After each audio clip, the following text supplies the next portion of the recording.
तर जसं आपण म्हटले तुम्ही आता की डायबेटिक लोकांना जास्त आपण न्यूरोलॉजिकल प्रॉब्लेम होण्याचे चान्सेस असतात, तर ते थोडक्यात त्याच्याबद्दल सांगा. येस, डायबिटीस हा जो आजार आहे ना, शरीरातल्या प्रत्येक सिस्टमला अफेक्ट करतो. राईट.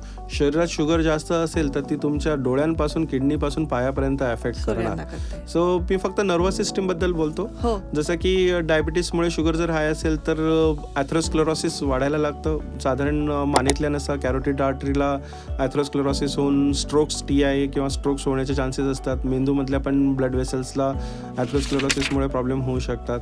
त्याच्यानंतर डायबिटीसमुळे पेरिफरल नर्व्हजला इफेक्ट होतं, जसं न्यूरोपॅथीबद्दल आपण बोललो. पेरिफरल न्यूरोपॅथीमध्ये हातापायांना मुंग्या येणे किंवा वीक होणे या प्रकारचे आणि त्यांच्या पायाचे सेन्सेशन, बोटाचे सेन्सेशन चालले कमी जातात. होतात. बरोबर. आणि वेसल्स, वॉस्क्युलर प्रॉब्लेम्स, जसं मेंदूच्या रिलेटेड नसांना ॲथरोस्क्लेरोसिस होईल तसं पायाच्या किंवा हाताच्या पण होऊ बरोबर. शकतं. साधारण पायात कॉमन होतं आणि त्यातल्या पायात न्यूरोपॅथीचा पण प्रॉब्लेम असतो. त्यामुळे काय होतं की त्या लोकांना लागलं ते कळत नाही. आणि डायबिटीस असल्यामुळे जर लागलं असेल आणि तिथे इन्फेक्शन खूप प्रमाणात फैलतं आणि डायबेटिक फूट अशा प्रकारचे आजार व्हायला लागतात. बरोबर.